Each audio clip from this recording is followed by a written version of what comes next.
Selamat pagi Bapak Ibu Saudara sekalian. Kita hari ini memasuki minggu kedua Advent ya, minggu kedua Advent, dan kita akan merenungkan bagian firman Tuhan yang berkaitan dengan Advent minggu kedua. Mari kita membaca dari Yesaya, kitab Yesaya, pasal yang 63. Yesaya kita membaca pasal yang ke-63, kita membaca dari ayat yang ke-15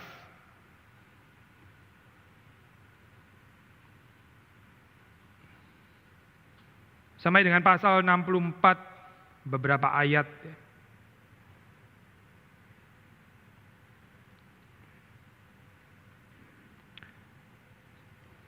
Saya membaca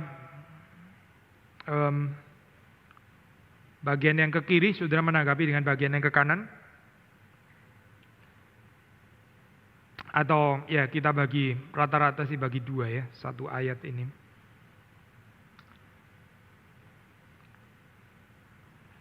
Yesaya 63 ayat 15. Pandanglah dari sorga dan lihatlah,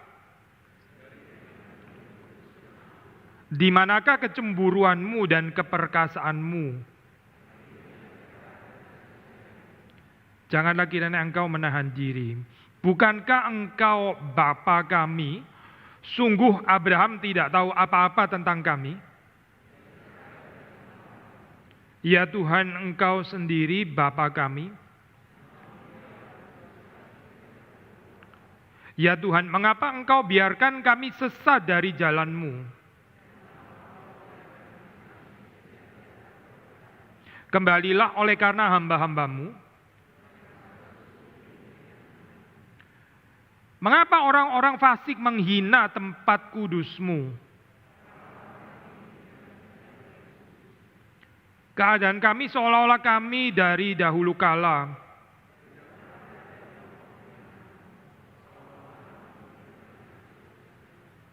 Sekiranya engkau mengoyakkan langit dan engkau turun, seperti api membuat ranggas menyala-nyala, untuk membuat namamu dikenal oleh lawan-lawanmu. Karena engkau melakukan kedahsyatan yang tidak kami harapkan. Demikian pembacaan firman Tuhan, mari kita masuk di dalam doa. Tuhan berkati untuk perenungan pada pagi hari ini. Engkau menolong kami untuk bisa mengerti apa yang jadi isi dari firman Tuhan. Dan Engkau yang menerangi hati dan pikiran kami. Memberkati juga hamba-Mu di dalam segala kekurangan. Bisa menjelaskan di dalam pertolongan Roh Kudus. Kami boleh dibawa pada kelimpahan firman Tuhan. Dan hidup kami terus diubahkan. Terus dikuduskan, disempurnakan sesuai dengan kehendak-Mu. Terima kasih Tuhan, kami memohon Engkau hadir bersama-sama dengan kami. Dan persiapkan hati dan pikiran kami untuk hadir di dalam hadirat Tuhan. Demi Yesus Kristus kami berdoa. Amin. Saudara, ayat yang biasa dikaitkan dengan minggu Advent ini ya, yaitu 64 ayat 1 ya.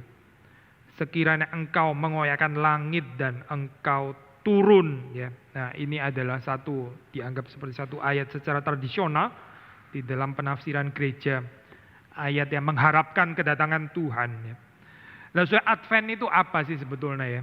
Advent itu ya penantian Advent ya. Ad itu kan berarti itu penantian sebelum gitu ya, sebelum Vent kedatangan. Jadi ini sebelum kedatangan. Maksudnya yaitu sebelum kedatangan Kristus ya, Natal. Maka kita bilang ini Advent. Ya.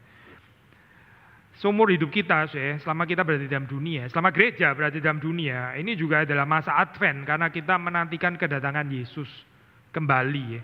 Jadi ada paralel di sini ya, antara Advent, Natal, harus kemudian Advent, kita sekarang ini Advent ya, Advent yang bertahun-tahun, gitu, sampai Tuhan datang kembali. Ini juga adalah masa Advent. Ya.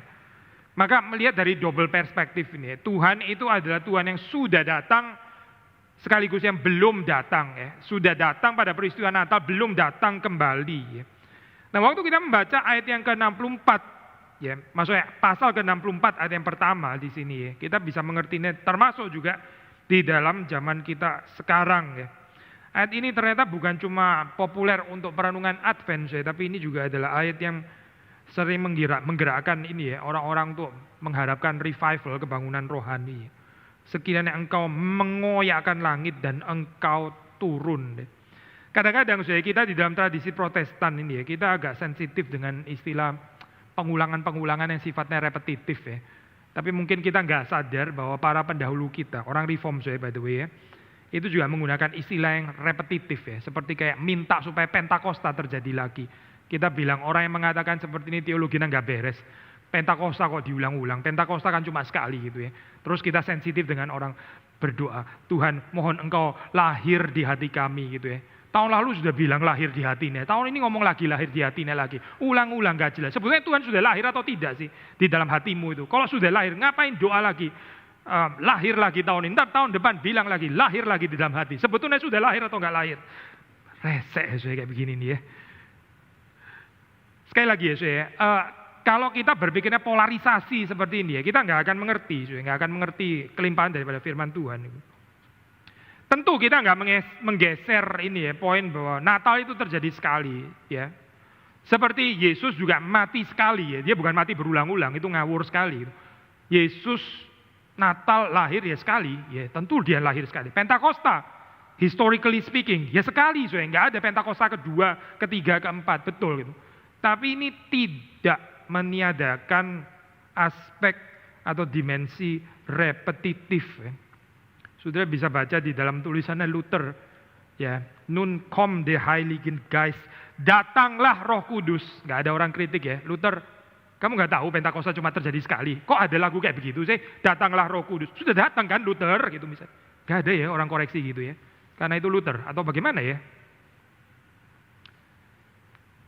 Atau tulisan orang-orang Puritan waktu mereka mengharapkan revival, mereka harap supaya Pentakosta terjadi lagi.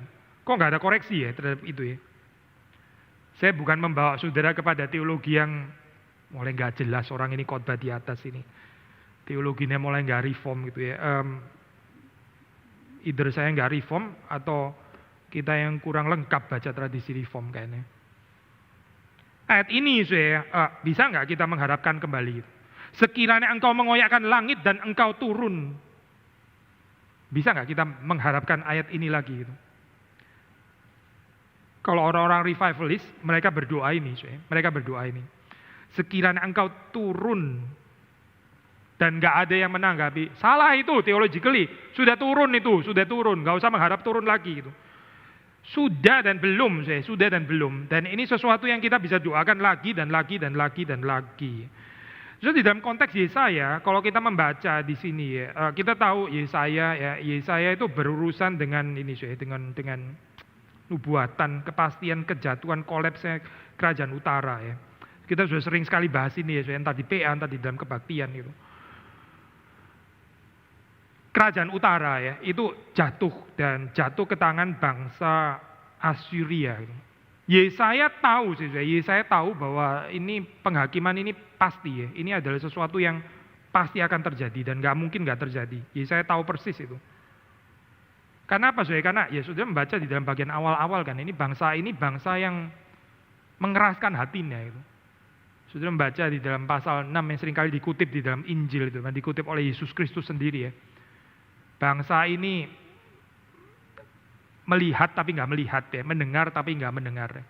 Jangan sampai mereka melihat ya, sehingga aku menyembuhkan mereka. Itu sudah total kalimat itu. Jangan mereka melihat supaya aku menyembuhkan mereka ya. Wah, saudara membaca kalimat seperti ini ya, seperti kok Tuhan kayak begitu ya gitu. Bukannya Tuhan senang ya kalau manusia datang kepadanya, kalau manusia bisa melihat kemuliaannya. Kok bilang jangan supaya mereka melihat sehingga aku menyembuhkan mereka. Kok begini ya gitu. Jangan lupa ya jangan lupa. Ini motif pengerasan hati ini ya. Ini sudah didahului dengan orang-orang yang mendengar khotbah, mendengar firman Tuhan, tapi mereka itu nggak berespons dengan benar. Terus menolak sampai Tuhan bilang, sudah, cukup ya. Buatlah mereka ini hatinya mengeras ya. Matanya nggak usah melihat supaya jangan aku menyembuhkan mereka.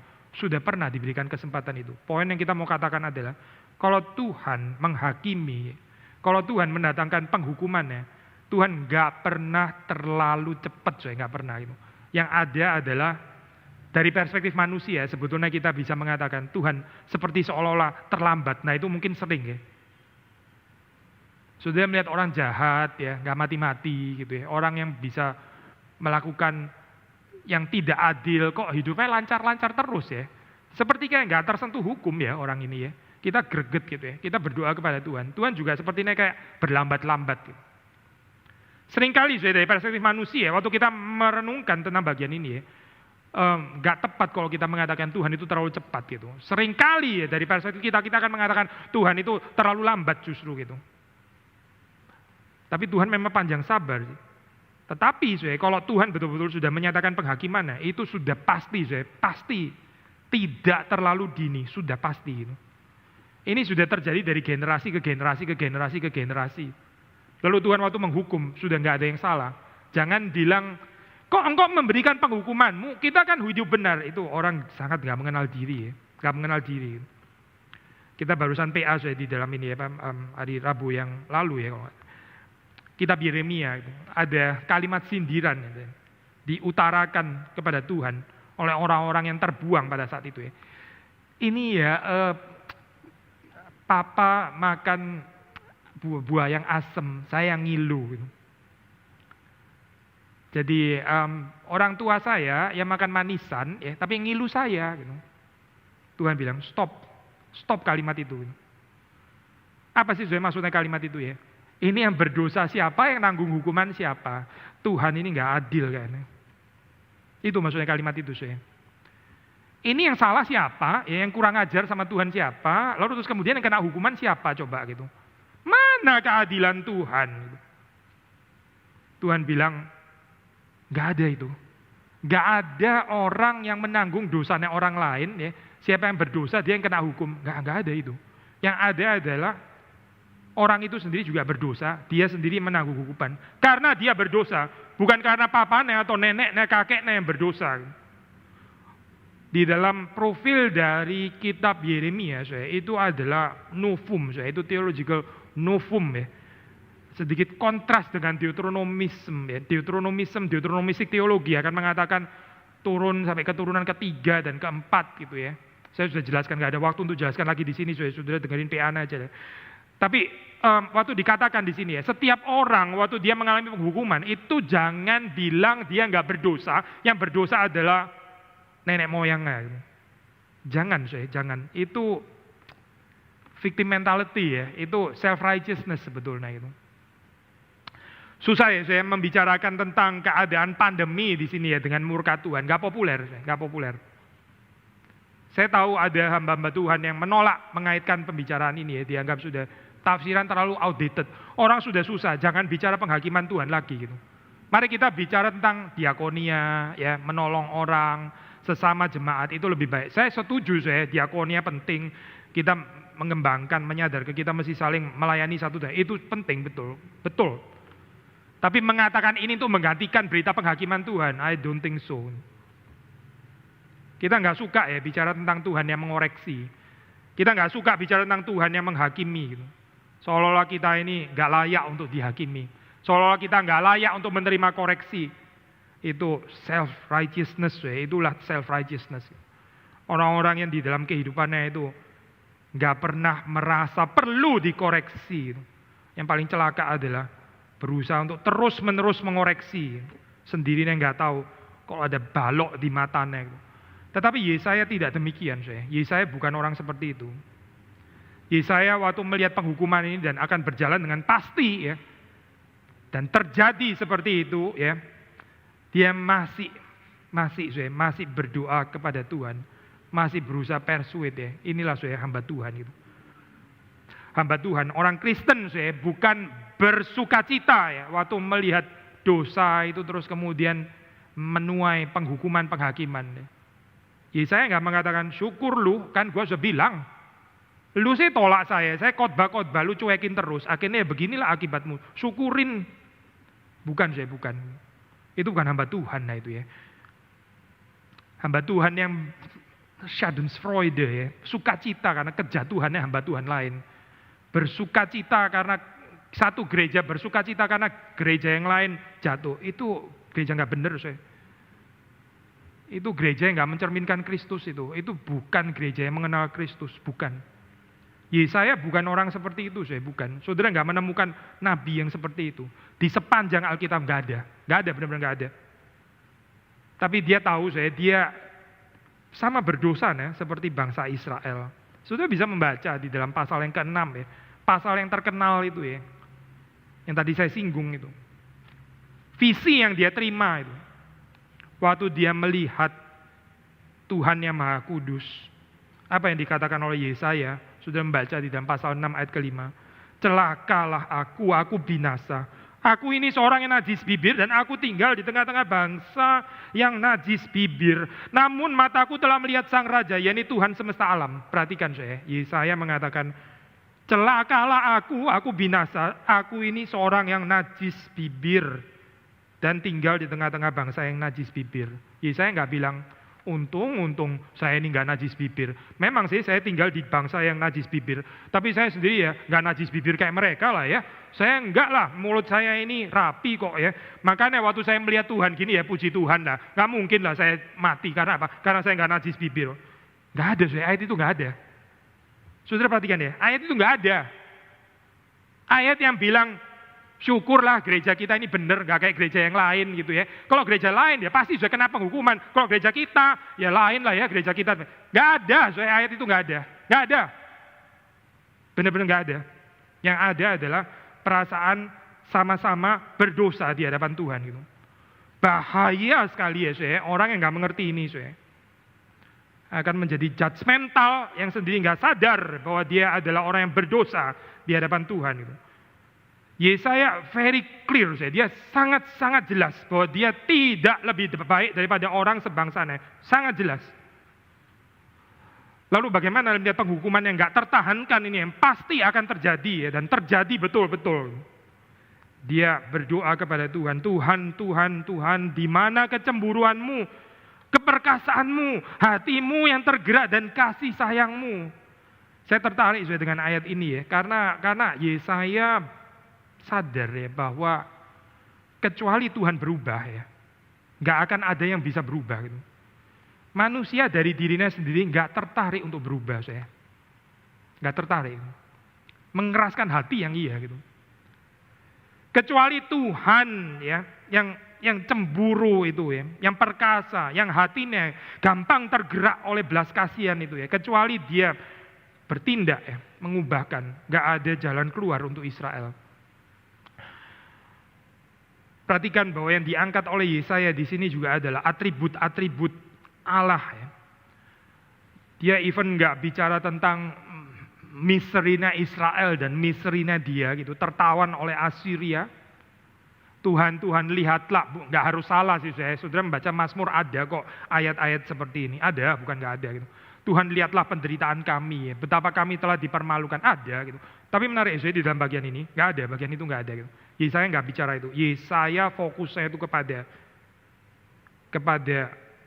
Allah yang dia kenal, Allah dan sifat-sifatnya, kecemburuan Allah, keperkasaannya, hatinya yang tergerak, kasih sayangnya. Itu yang ada di dalam pikirannya Yesaya. Jangan kiranya engkau menahan diri. Jangan kiranya engkau menahan diri. Menahan diri dari apa Ya ini, menahan diri dari menyatakan kecemburuannya. Bahasa yang sangat intim ya bahasa yang sangat intim. Ini ibaratnya sudah kalau di dalam bahasa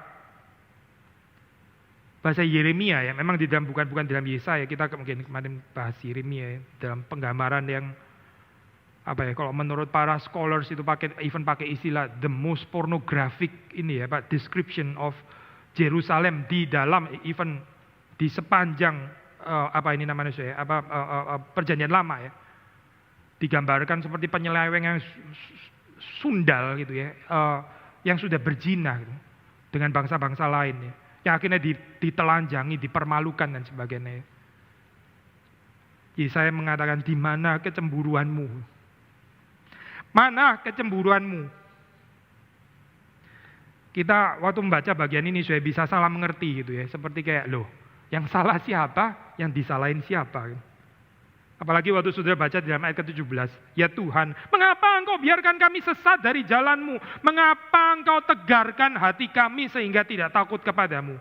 Kalau saudara salah baca, lu sudah salah malah blaming Tuhan lagi. Kacau ini. Siapa yang kacau? Yesaya gitu. Yang ngomong kan Yesaya kan.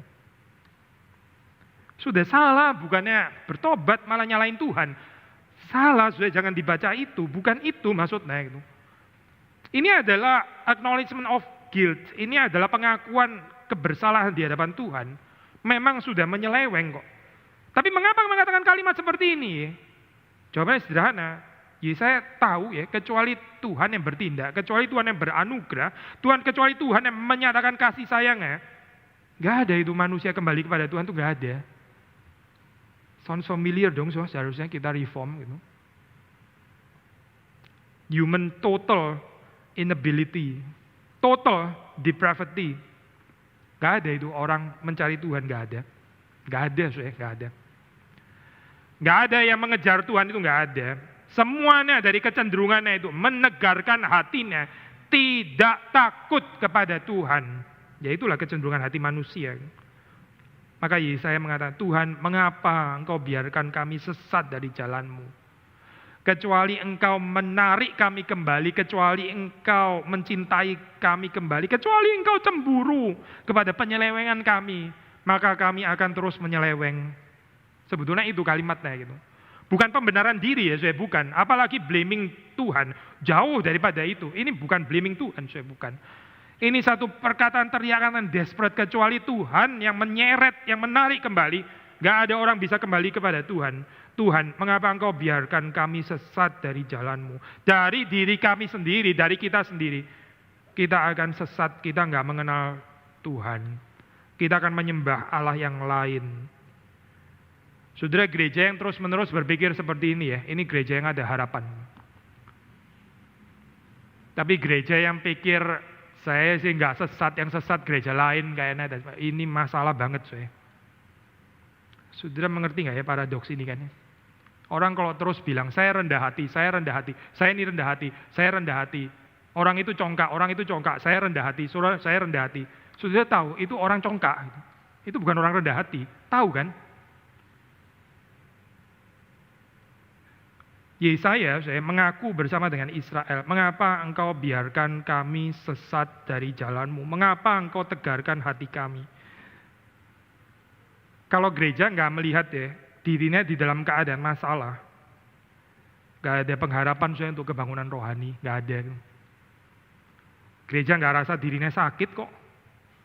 Gereja nggak rasa ada masalah. Gereja nggak merasa bahwa Tuhan itu sebetulnya nggak senang lagi ada di sana gitu. Tuhan itu seperti kayak sudah mau bergerak keluar, tapi gereja juga nggak menahan seperti ini. Nggak menahan seperti Yakub yang menahan. Tuhan, kecuali engkau memberkati aku tidak akan melepaskan engkau. Nggak ada, ini nggak ada gitu. Seolah-olah ya karena nggak peka nih. Mau keluar, nggak keluar, saya juga nggak tahu. Oh sudah nggak ada ya? Oh sudah hilang ya? Sudah nggak ada di sini gitu maksudnya. Sudah pindah toh ke Bukit Zaitun. Yeremia, tadinya kan mesti di gunung yang ada Bait Allah kan, sudah pindah, masih gak jelas juga kalau sudah pindah, keterlaluan ya saudara.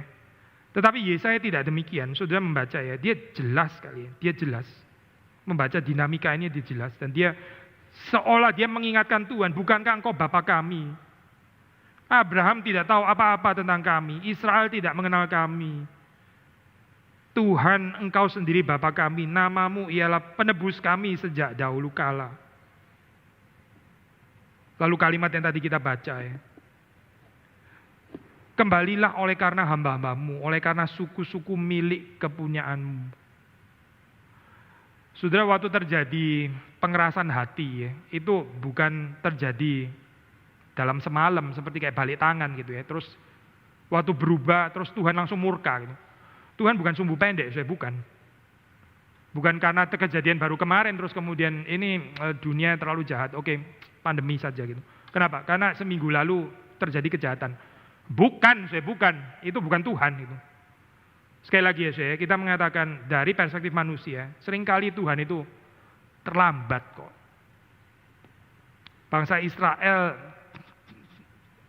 di bawah Egyptian bondage itu berapa lama?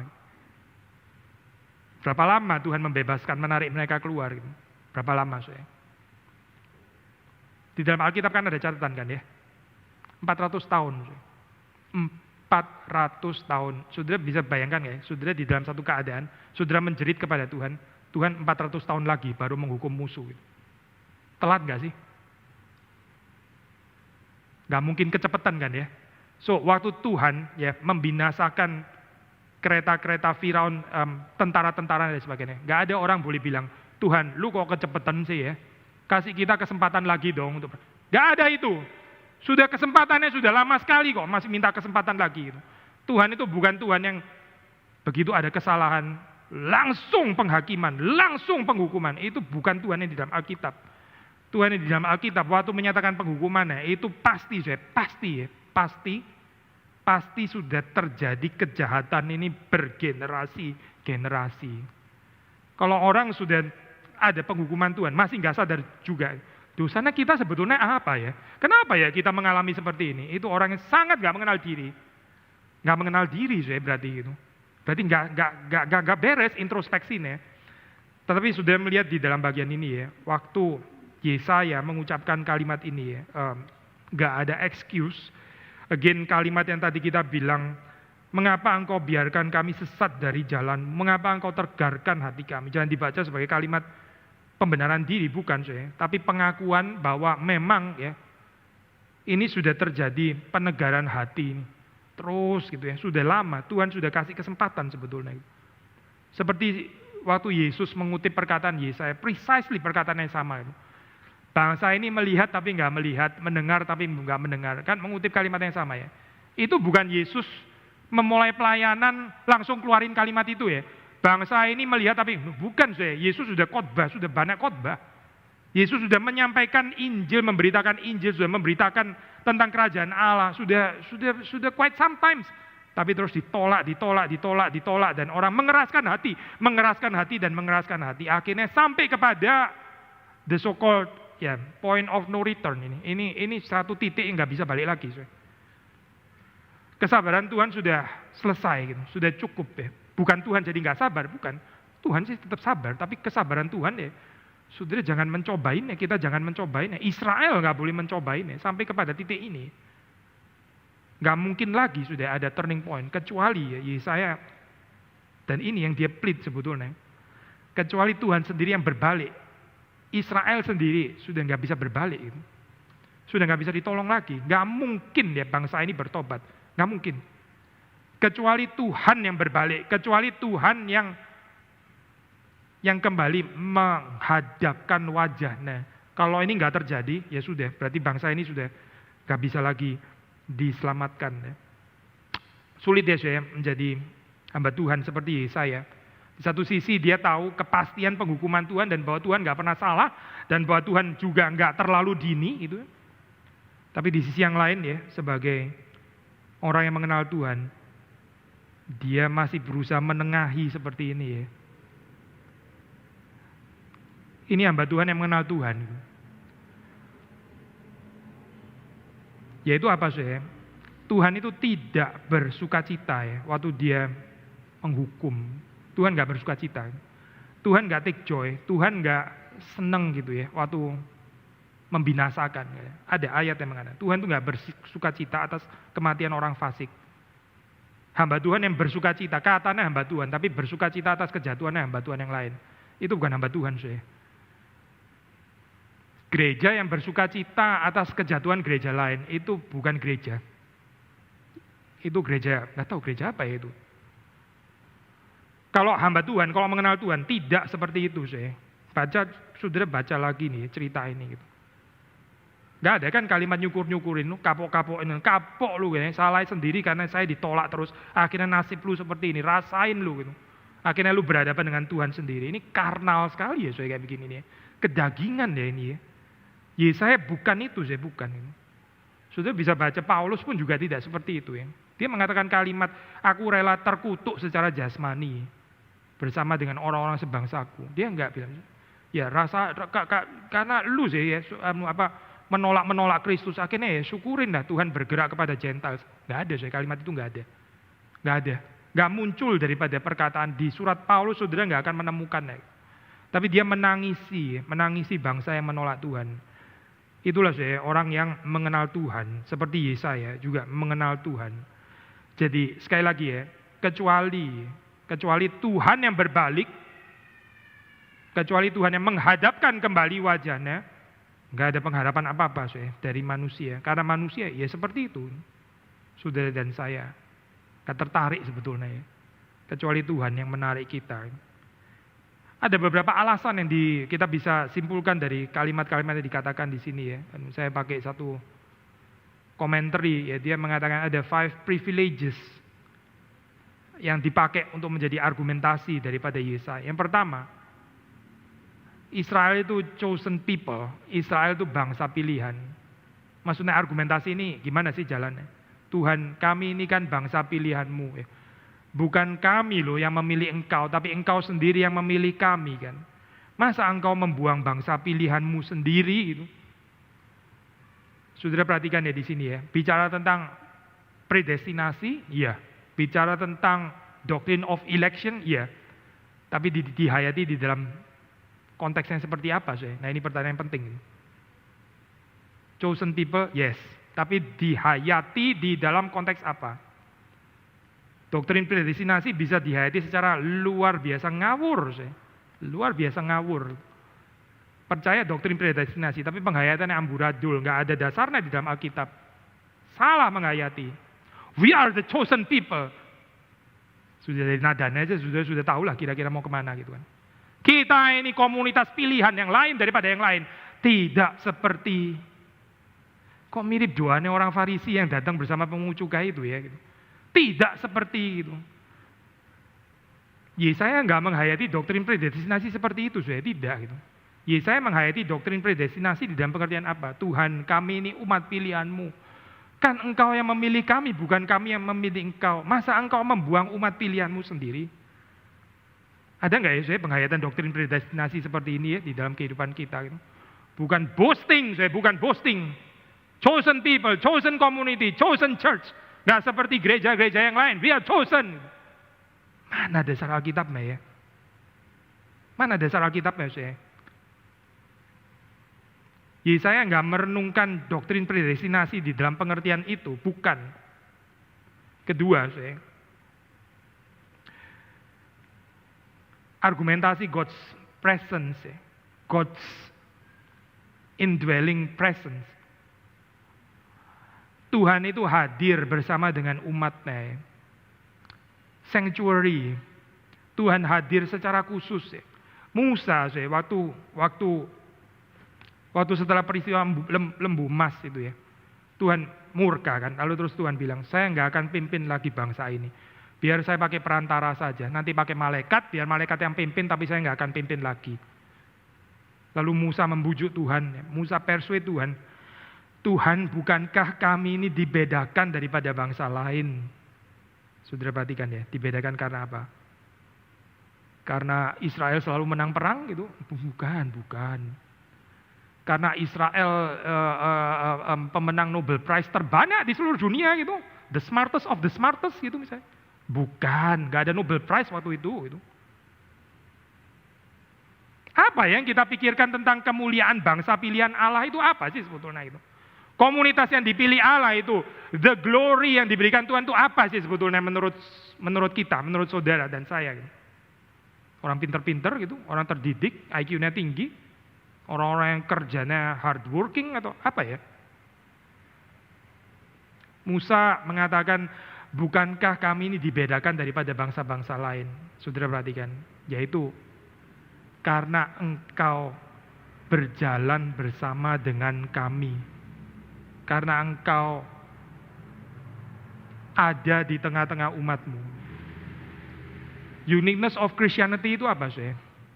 Uniqueness of Christian community itu apa? Kalau menurut Musa ya, adalah karena Tuhan itu Immanuel. Yang nggak puas dengan ini, kayaknya Berarti nggak mengenal kekristenan yang di dalam Alkitab. Kalau saudara lebih tertarik dengan kualifikasi lain, kayaknya kita nggak sejalan dengan Musa. Gitu. Musa mengatakan bangsa Israel ini Tuhan dibedakan dari bangsa lain. Karena Engkau sebagai Allah kami, Engkau rela berjalan bersama dengan kami. Gitu. Masakan Tuhan Engkau nggak berjalan lagi bersama dengan kami? Masakan Engkau pakai malaikat dan bukan Engkau sendiri yang menuntun kami? Kami nggak mau itu Tuhan. Kami mau Engkau sendiri yang menuntun kami. Karena kami ini bangsa pilihan yang lain daripada yang lain. Yang berbeda daripada yang lain. Apa bedanya? Karena Engkau berjalan bersama dengan kami. Karena Engkau hadir di tengah-tengah kami. Itulah yang membedakan kami daripada bangsa-bangsa lain. Saudara, berapa tertarik ya kita dengan kehadiran Tuhan di tengah-tengah kita gitu. Atau kita lebih tertarik dengan hal-hal yang lain. Berapa tertarik ya, seperti Yesaya ya.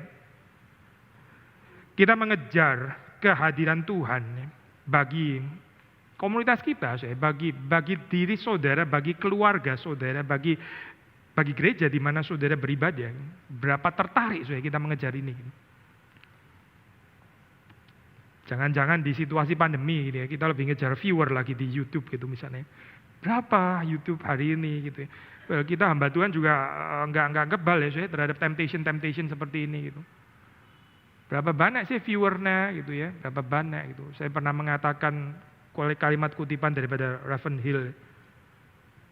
Ya kalau orang mau tahu berapa populer sebuah gereja, dia datang saja ke kebaktian paginya ya. Kalau rame ya itu gereja lumayan populer. Tapi kalau mau tahu nggak berhenti cuma popularitas gereja, popularitas pendetanya, pengkhotbahnya, coba datang ke kebaktian sorenya. Kalau masih rame juga, nah itu bukan cuma gerejana yang populer. Itu kayaknya hamba Tuhan juga populer itu. Sampai sore pun diuber-uber gitu ya. Sore pun dia khotbah masih dikejar-kejar, masih banyak orang yang mau mendengarkan. Itu pasti hamba Tuhan populer tuh. Sore kebaktian sorenya tetap rame. Kita enggak lah by the way di sini ya. Tapi terus kemudian Ravenhill melanjutkan. Tapi kalau kamu mau tahu berapa populer Tuhan di dalam gereja itu, datanglah ke persekutuan doanya. Datang ke persekutuan doanya, lihat berapa populer Tuhan ada di sana. Gitu. Mari introspeksi ya saya bagian ini. Saudara dan saya, mari kita introspeksi. Gitu. Berapa populer Tuhan di dalam, nggak mutlak sih kalimat ini ya. Tentu saya nggak mau mengatakan menilai spiritualitas orang sekedar dari kehadiran persekutuan doa. Ya memang nggak bisa reduktif seperti itu, saya setuju. Tapi kalau persekutuan doa aja kita nggak tertarik, kita mau expect apa ya yang lain gitu. Saya pernah mengatakan kepada saudara kan ya, gak tahu ya, ini sesuatu yang misteri ya untuk saya. Ada gereja yang PA seminarnya rame ya, tapi persekutuan doanya sepi gitu. Tapi ada gereja yang PA-nya sepi, seperti jemaatnya nggak tertarik untuk belajar atau gimana gitu ya. Tapi persekutuan doanya rame sudah bisa ratusan gitu. Tapi kalau PA-nya memang sepi gitu. Kita kira-kira yang mana ya gitu. Ada orang yang suka belajar seperti cinta firman Tuhan, tapi nggak suka bersekutu ya di dalam doa. Ada yang nggak benar saya di sini nih. Perhatikan saya, Yesaya yang mengejar kehadiran Tuhan, karena dia tahu waktu Tuhan hadir ya. Ya ini sudah Tuhan hadir, yang lain boleh nggak ada lah. Pokoknya satu saja, Tuhan hadir di tengah-tengah kita. God's sanctuary, the very presence of God. Kalau Tuhan ada di sini, ya sudah, kita sudah komplit. Mau sound systemnya nggak sempurna lah, mau pianonya agak apa, bagaimana lah, atau ininya catnya kurang rapi lah, atau apa gitu. Ini urusan agak kecil gitu. Tapi kalau Tuhan nggak hadir, ini kita di dalam masalah besar. Yang ketiga, kepemilikan ya. Yesaya menggunakan ini istilah suku-suku milik kepunyaanmu. Kami ini adalah suku-suku milik kepunyaanmu. Bukankah kami ini milikmu? Ada family membership di sini ya. Ada anggota keluarga ini, anggota keluarga Allah yang belongs together, belongs to God, sudah pasti. Yang keempat ya, karena masih ada yang kita mau bicarakan terutama di dalam pasal 64 ini ya, kita agak cepat sedikit, yaitu bahwa Israel ini sebetulnya dipimpin oleh Tuhan sendiri. Tuhan sendiri yang menjadi raja atas mereka. Masa Tuhan sendiri memimpin menjadi raja atas mereka, terus sekarang kok jadi dibuang gitu. Bagaimana ini? Dan yang terakhir, yang kelima ya, menurut penafsir ini dia mengatakan alasannya yang dipakai oleh Yesaya ya karena Israel itu sharing God's name. Israel itu mendapatkan penyataan ya. Tuhan itu menyatakan dirinya sendiri sehingga bangsa umat kepunyaannya ini boleh mengenal namanya. Mengenal nama itu bukan cuma tahu nama ala Shakespeare what is a name gitu, bukan itu maksudnya. Tapi mengenal siapa Allah, sifatnya seperti apa. Bukankah memang waktu kita baca kita jelas Yesaya ini sangat mengenal ya. Yesaya mengenal Tuhan itu seperti apa ini. Di dalam pengenalan inilah Yesaya mempertaruhkan ya, pengharapannya. Tuhan, bukannya kami berbagian di dalam namamu. Bukannya engkau memperkenalkan dirimu kepada kami. Bukankah kami ini mengenal engkau Tuhan. Masa engkau membuang kami seolah-olah kami ini gak dikenal. Maka ada istilah di sini ya. Abraham tidak tahu apa-apa tentang kami. Israel tidak mengenal kami. Gitu.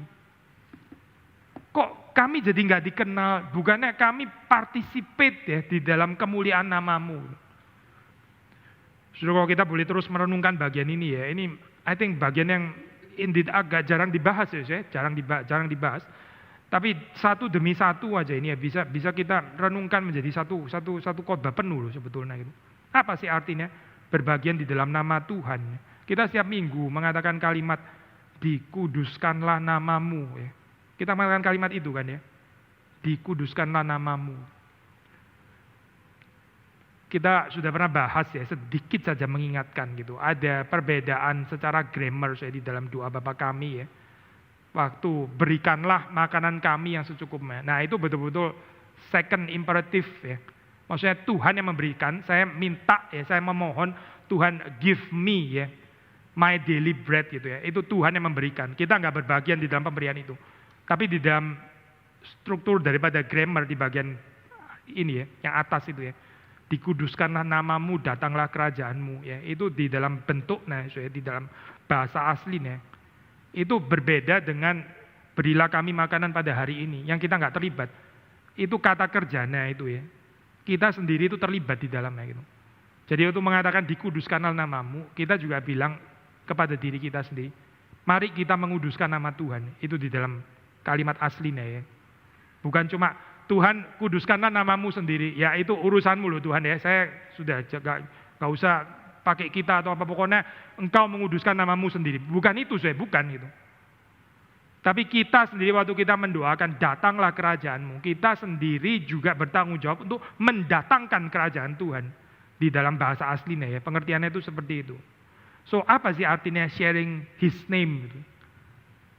Dikuduskanlah namamu, itu artinya apa di dalam kehidupan kita? Sekali lagi ya, Yesaya menggunakan 5 privileges ini. Bahwa Israel itu adalah chosen people, bahwa ada God's sanctuary di Israel. Lalu bahwa Israel itu adalah milik kepunyaan Tuhan. Bahwa Israel itu adalah di bawah penguasaan Tuhan. Dan yang terakhir, bahwa Israel itu mengenal nama Tuhan, mengenal siapa Allah itu. Lalu terus setelah ini baru kemudian dia mengatakan kalimat yang terkenal ini. Sekiranya engkau mengoyakkan langit dan engkau turun. Sudah menarik ya di dalam tradisi pembacaan ayat ini di dalam Advent ya. Biasanya ini kan dibaca sebagai pengharapan ke depan gitu kan. Jadi ini Yesaya mengharapkan secara eskatologis gitu ya. Sekiranya engkau mengoyakkan langit dan engkau turun ya. Terus kemudian digenapi yaitu waktu Yesus indeed turun gitu. Sang Logos itu turun, inkarnasi ya. Penggenapan daripada ayat ini.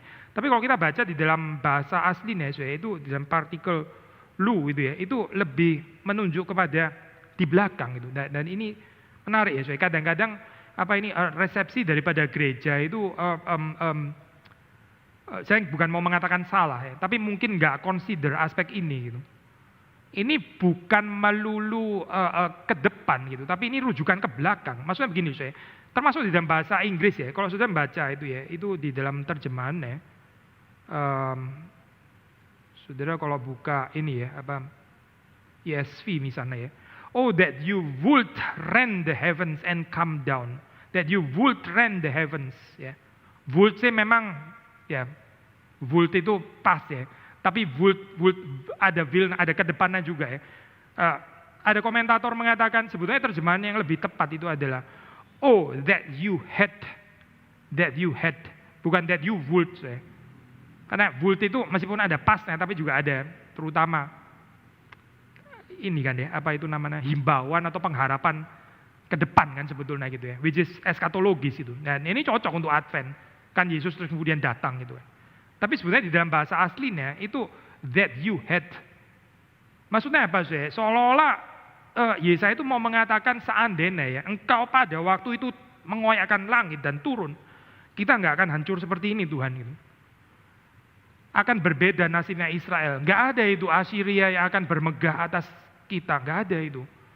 Mereka akan ketakutan, mereka akan gemetar menghadapi engkau. Lawan-lawan Israel akan dihanguskan oleh Tuhan. Itu yang akan terjadi. Seandainya, sekiranya engkau mengoyakkan langit dan engkau turun. Dalam kurung, tapi sayangnya engkau nggak turun Tuhan. Sayangnya engkau nggak turun. Jadi keadaan kami seperti ini sekarang. Yesaya sebetulnya sudah berhenti sudah di dalam kalimat ini gitu. Seandainya ya, what if, kalau sekiranya engkau mengoyakkan langit dan engkau turun. It could have been so different kalau engkau seandainya turun. Ini bisa lain sama sekali gitu. Lain, gak seperti kayak sekarang ini. Tapi sayang ya engkau gak turun gitu. Sayang engkau melupakan kami. Itu sebetulnya yang ada keluar daripada mulutnya Yesaya. Tapi dari sisi Tuhan ya, Tuhan mengatakan tidak. Saya akan turun gitu. Di dalam pikirannya Yesaya sudah nggak turun. Seandainya engkau turun Tuhan, ternyata Tuhan nggak turun, ya sudahlah, terima nasib lah. Memang sedang dihukum dan penghukuman Tuhan kan selalu adil. Terima saja gitu. Tapi dia masih ada lamentasi gitu. Sekiranya engkau turun pada waktu itu. Tuhan bilang, aku akan turun. Tapi turun bagaimana saya? Ya, seperti dikatakan di sini, bukan seperti di dalam pemikiran Yesaya. Karena Tuhan itu melakukan kedahsyatan yang tidak kami harapkan. Yesaya mengatakan kalimat itu ya di dalam ayat ketiga. Engkau melakukan kedahsyatan yang tidak kami harapkan. Betul sih ini betul sekali. Dan saya percaya Yesaya nggak terlalu mengerti ya kalimat ini. Dia raba-raba mengatakan kalimat ini. Ini kalimat profetis yang dia sendiri nggak mengerti sepenuhnya. Saya bukan mengatakan dia nggak mengerti sama sekali ya. Kalau nggak mengerti sama sekali lah kayak orang kesurupan dong berarti ngomong sesuatu yang dia nggak tahu apa-apa. Bukan itu maksud saya. Tapi dia nggak mengerti kedalaman daripada kalimat ini gitu. Di dalam perspektif Yesaya yang waktu itu hidup sebelum Kristus datang. Engkau melakukan kedahsyatan yang tidak kami harapkan. Di dalam pikiran Yesaya, Tuhan sudah nggak bakal turun gitu. Seandainya Tuhan dulu turun gitu ya. Seandainya Tuhan turun, maka dia pasti akan melakukan ini dan itu. Tapi masalahnya dia nggak turun, ya sudah gitu. Sekarang akhirnya kita di bawah penguasaan Assyria, bangsa kafir itu. Seandainya Tuhan turun, seandainya maka bumi pasti pasti gemetar. Apa yang bisa membuat bumi gemetar? Satu saja, Yesaya jelas melihatnya. Simply your presence, satu itu saja gitu. Gak minta yang lain deh, gak minta yang aneh-aneh lah. Kita gak perlu ada kuasa militer sampai bagaimana, mesti di-upgrade lah, lah. Alangkah baiknya kalau bukan cuma prajurit pejalan kaki, tapi juga ada kavalerinya gitu ya, ada yang kudanya, ada keretanya. Alangkah baiknya, bukan, gak penting, bukan itu. Satu saja, apa? Your presence, kehadiranmu. Kalau seandainya itu ada, itu sudah cukup akan membuat bangsa-bangsa lain itu takluk. Seperti api membuat ranggas menyala-nyala. Ya. Perhatikan ya, waktu Tuhan itu hadir, ya, ada kuasa destruktif. Kita nggak bisa minta kehadiran Tuhan tanpa mengizinkan Tuhan bergerak di dalam kuasanya yang destruktif. Saya khawatir sekali juga dengan gambaran kekristenan yang kehadiran Tuhan always pleasant, menyenangkan, sentimental, ya. Membawa aku ke padang rumput hijau dan air yang tenang. Oh, alangkah ayemnya begitu ya. Suasana sore-sore minum kopi di balkon disertai dengan pemandangan indah. Itulah Tuhan gitu. Kayaknya enggak sih. Kayaknya enggak gitu deh di dalam Alkitab itu. Coba lihat saja perjumpaan Yesaya dengan Tuhan itu. Oh, enak ya melihat Tuhan ya, nyaman loh Tuhan. Kan bukan ya, bukan kan? Yesaya tahu persis ya bahwa perjumpaan ini kematian itu. Ada kuasa destruktif. Kalau kita nggak mengenal aspek ini di dalam perjumpaan dengan Tuhan, saya khawatir yang kita sembah itu bukan Tuhan, tapi berhala sebetulnya itu. Berhala yang gambarannya cuma ada gambaran-gambaran pleasant. Tuhan kalau hadir itu Tuhan akan tanda kutip ya, mengobrak-abrik kehidupanmu dan kehidupanku. Bukan mengobrak-abrik sih, Tuhan merapikan sebetulnya. Tapi seperti dari perspektif kita mengobrak-abrik. Karena apa? Karena kita di dalam dunia banyak false security. Karena kita di dalam dunia ini banyak kerapian-kerapian palsu yang kita ciptakan sendiri. Sehingga waktu Tuhan hadir seperti kayak Tuhan mengobrak-abrik gitu. Tuhan jangan begini, ini sudah di sini. Dulu aturnya kayak begini. Ya ini jangan dirubah-rubah Tuhan gitu. Saya tradisinya dari dulu seperti ini gitu. Gereja kita dari dulu seperti ini Tuhan. Jangan dirubah lagi gitu. Bahaya ya saya gereja seperti ini gitu. Gereja nggak mau ikut Tuhan gitu. Gereja yang status quo. Gereja yang berhenti bertumbuh. Gereja yang bukan dikuasai Tuhan, tapi kayak lebih dikuasai manusia. Bahaya ya saya. Yang paling bahaya itu posisi seperti saya, Pak Jetro, penatua dan sebagainya. Kalau kita sebagai pemimpin gereja, ya kita nggak membiarkan Tuhan memimpin. Ini posisi paling bahaya. Waktu Tuhan hadir, dia akan hadir, dia membongkar. Ada kuasa destruktif. Dia akan membakar, membuat ranggas menyala-nyala. Di dalam konteks itu ya, lawan-lawan musuh Israel. Bangsa Asyur misalnya itu. Tentu gitu. Tapi jangan lupa waktu dia hadir di dalam kehidupan kita ya, dia juga akan membakar ketakutan saudara. Yang terus entah karena alasan apa saudara nggak nongol di sini. Gitu. Terus comfort nonton di rumah terus gitu ya. Padahal kita sudah mulai fisik dari kapan-kapan. Gitu. Waktu Tuhan datang dia akan menghancurkan ketakutanmu. Waktu Tuhan datang dia akan rebuke your comfort zone. Sudah gini saja enak, saya bisa pause, ntar saya jalani lagi. Saya bisa sambil minum, kalau saya capek saya sambil bisa tiduran. Tuhan pasti akan membakar itu kalau dia hadir. Pasti Tuhan akan merusak bagian itu, pasti gitu. Karena dia adalah Tuhan yang Maha Kudus. Kecuali ya saudara betul-betul gak memungkinkan sama sekali. Apa boleh buat, saudara bedridden. Bukan gak mau datang, tapi memang gak bisa datang ya. Saya percaya Tuhan pasti sangat mengerti. Tapi saudara yang terus dipenuhi ketakutan dan sebagainya. Ini apa sih sebetulnya? Hancurkanlah sekuritas palsumu itu bukan Tuhan. Gitu. Tuhan yang asli itu bukan itu. Tuhan yang asli itu berbeda saudara-saudara, bukan itu. Tuhan akan menghancurkan selfishness kita. Tuhan akan menghancurkan kita punya keegoisan. Dan banyak hal akan dihancurkan Tuhan, akan dibakar oleh Tuhan waktu Tuhan itu hadir. Tapi Tuhan bukan cuma hadir di dalam destructive power, nah dia juga akan hadir di dalam His transforming power. Dia akan mengubah. Api membuat air mendidih. Ya, ini gambaran positif, gambaran positif. Air yang tadinya dingin, suam-suam kuku, ya dingin, disinterest, nggak ada ketertarikan ya, nggak ada spiritual appetite, akan dibakar sampai mendidih. Ya. Persoalan kekristenan itu apa sih? Mungkin bukan karena kurang seminar kali, karena bukan sih gitu. Persoalan kekristenan itu salah satu, persoalan terbesar di dalam kekristenan itu adalah lukewarmness. Orang Kristen tuh nggak terbakar untuk Tuhan gitu, adem ayem gitu ya. Terus pakai Mazmur 23 lagi, Ia membimbing aku di padang rumput hijau dan air yang tenang. Terus kita mulai modify, tambahin sendiri Mazmur 23 nih. Dan ada air semilir-semilir. Dan akhirnya saya mulai ngantuk. Dan akhirnya saya tidur di padang rumput hijau itu. Dan gak bangun-bangun sampai 17 tahun gitu. Masalah ya saya gambaran kekristenan kayak begini nih. Masalah saya, benar-benar masalah. Gak ada seal untuk kerajaan Allah, gak ada gitu, gak ada. Gak seperti yang digambarkan di dalam perumpamaan yang menemukan mutiara yang berharga ya. Lalu terus kemudian dia jual semuanya untuk mendapatkan itu. Waktu dia menemukan itu, dia, aduh selama ini yang saya ketemu ini pearl apa ya sebetulnya ya. Mutiara apa coba, gak bisa dibandingkan ya dengan mutiara ini. Paulus mengatakan yang dulu itu ya seperti sampah. Sampah itu. Kalau dibandingkan dengan Kristus.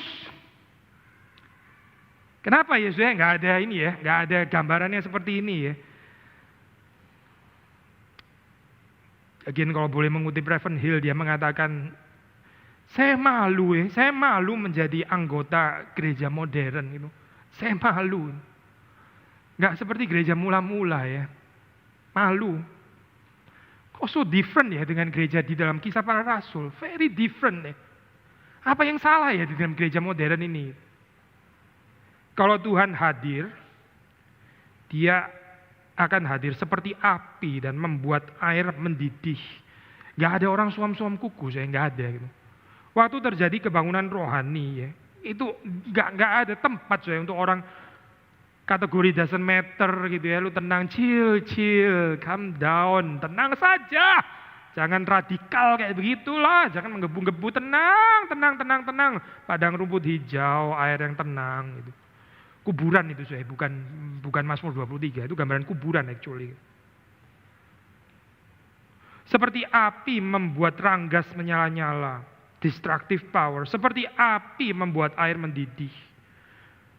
Tuhan melakukan transformasi, sehingga orang-orang betul hidup itu makin lama, makin mencintai Tuhan dengan segenap hatinya, segenap akal budinya, segenap kekuatannya, segenap jiwanya, dan mengasihi sesamanya manusia seperti dirinya sendiri. Membuat air mendidih untuk membuat namamu dikenal oleh lawan-lawanmu sehingga bangsa-bangsa gemetar di hadapanmu. Tetapi kemudian ya terakhir Yesaya mengatakan, karena engkau melakukan kedahsyatan yang tidak kami harapkan. Saudara, kalau kita mau membaca, again gak salah ya, ini baca ini dalam konteks Advent tetap ada ke depannya kok. Meskipun Yesaya sudah mengatakan, sekiranya engkau mengoyakkan langit dan engkau turun, dalam kurung di dalam pikiran Yesaya, sudah telat lah, sudah nggak turun kok kenyataannya. Kita sudah kolaps kok. Tetapi Tuhan bilang, belum. Saya masih akan jalan terus. Saya nggak berubah setia. Saya akan mengoyakkan langit dan akan turun. Dan betul Tuhan mengoyakkan langit dan dia turun. Tapi turun dalam bentuk bayi gitu. Benar-benar beyond expectation ya. Yesaya juga kayaknya nggak mikir seperti ini sih gitu. Saudara baca di sini ya. Namamu akan dikenal oleh lawan-lawanmu, bangsa-bangsa gemetar di hadapanmu. Apa sih bayangannya? Ini loh kayak Asyur yang congkak kayak begini ya. Ini pasti kelar aja hidupnya kalau Tuhan itu datang. Pasti lain deh ini Asyur. Gak kurang ajar kayak begini ya. Itu mungkin ada dalam pikiran daripada Yesaya. Tetapi waktu Tuhan turun ya, orang Romawi masih pongah, masih congkak, ya, masih memerintah. Mana bangsa gemetar di hadapanmu mana? Apa ini artinya gitu? Kan memang sudah dikatakan Tuhan melakukan kedahsyatan seperti yang tidak kami harapkan. Ada nggak sih bangsa yang gemetar di hadapan Tuhan waktu peristiwa Natal? Ada. Orang Majus itu bukan Israel. Itu bangsa lain yang gemetar di hadapan Tuhan. Gak senang kita peristiwa gini ya. Kita lebih suka Kaisar Romawi yang bertekuk lutut kepada imam besar gitu misalnya. Yang gereja kelihatan powerful gitu misalnya. Yang semua orang seperti kayak sembah sujud kepada gereja gitu. Wah, luar biasa ya orang-orang Kristen. Kita perlu ini orang-orang Kristen gitu. Gitu sih. Kayaknya kita nggak mengerti ya berita Natal gitu. Apa artinya bangsa gemetar di hadapanmu? Dan pattern ini kayaknya diulang-ulang terus ya di dalam Alkitab, dalam Perjanjian Baru ya. Sudah baca cerita Pentakosta. Pentakosta itu juga Tuhan turun. Mengoyakkan langit dan dia turun. Bangsa-bangsa gemetar. Iya, bangsa-bangsa gemetar. Sudah baca di dalam Kisah Para Rasul. Bangsa-bangsa gemetar mendengar pekerjaan Tuhan dinyatakan. Mereka bisa mendengar pekerjaan Tuhan di dalam bahasa mereka masing-masing. Itu bangsa-bangsa yang sedang gemetar di sana. Kita nggak suka dengan gambaran ini. Kita lebih suka gambaran yang triumfalis. Kita lebih suka gambaran kejayaan kekristenan yang kelihatan secara kasat mata. Saya khawatir gereja nggak mengenal berita Natal, benar-benar mengkhawatirkan ya gambaran seperti ini. Padahal Yesaya sudah mengatakan, engkau melakukan kedahsyatan yang tidak kami harapkan. Apa sih yang diharapkan oleh gereja di dalam Natal? Apa sudah? Sudah, dan saya perlu menjawabnya di hadapan Tuhan. Harapan kita bukan ngawur ya. Tapi di dalam anugerah dan pertolongan Tuhan. Mari kita masuk di dalam doa. Tuhan, ampuni kami ketika kami berharap seperti dunia yang tidak mengenal Engkau. Kami membanggakan bukan apa yang dianggap penting mulia oleh Tuhan, tapi kami membanggakan apa yang dibanggakan oleh dunia. Ampuni kami ketika kemuliaan kami ini adalah bukan kemuliaan-Mu yang mati, tersalib, dan bangkit. Tanamkan di dalam hati kami ini hati yang terus berharap akan kedatangan-Mu kembali. Sembari Tuhan juga berkenan untuk terus membongkar pengharapan-pengharapan kami yang keliru dan mempersilakan Engkau untuk bekerja dengan kuasa-Mu yang merusak, yang menghancurkan dosa, kejahatan, kepicikan, ketakutan kami, dan bekerja mengubah kami, mentransform kami menjadi orang-orang yang sungguh mendidih untuk kerajaan-Mu. Tuhan mengaruniakan kebangunan rohani bagi gereja Tuhan. Kami berharap Tuhan mengoyakkan langit dan turun bekerja dengan dahsyat sesuai dengan yang Engkau rencanakan, sesuai dengan yang Engkau kehendaki, dan kami boleh berbagian di dalamnya. Terima kasih Tuhan untuk minggu-minggu di mana kami boleh mempersiapkan hati, merenungkan berita Natal, dan Tuhan terus menguduskan supaya kehidupan kami ini boleh semakin sesuai dengan apa yang Tuhan mau, apa yang Tuhan kehendaki, pengharapan yang Tuhan berikan. Demi Yesus Kristus kami bersyukur. Amin.